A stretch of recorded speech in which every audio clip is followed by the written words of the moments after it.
किस अभिशाप के कारण माता पार्वती को मछुआरे के घर में रहना पड़ा।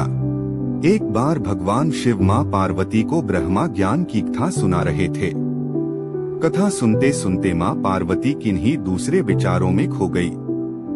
जैसे ही भगवान शिव को इस बात का एहसास हुआ कि मां पार्वती उनकी बातों पर ध्यान नहीं दे रही हैं, तब उन्होंने मां पार्वती से पूछा कि क्या आप मेरे द्वारा सुनाई जा रही कथा को नहीं सुन रही हैं?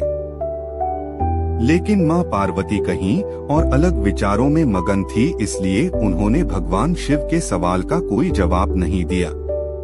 कुछ समय बाद जब मां पार्वती का अपने विचारों से ध्यान भंग हुआ और वे अपनी दुनिया में वापस लौटीं, तब भगवान शिव ने क्रोधित होकर मां पार्वती से कहा कि आपने ब्रह्मा ज्ञान का अनादर किया है।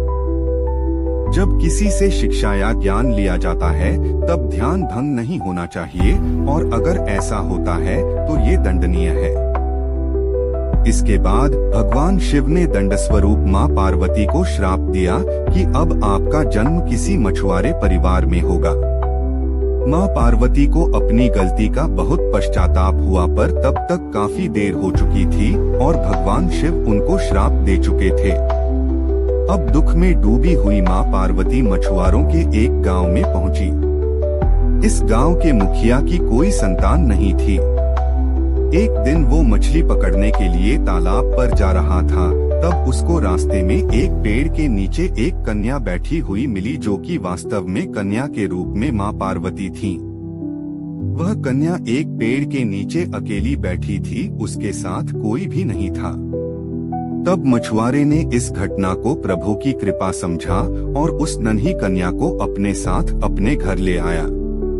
मां पार्वती उसी घर में कन्या के रूप में रहने लगी। इस तरह मां पार्वती को अपना एक जन्म भगवान शिव के अभिशाप के कारण मछुआरे के घर में रहना पड़ा।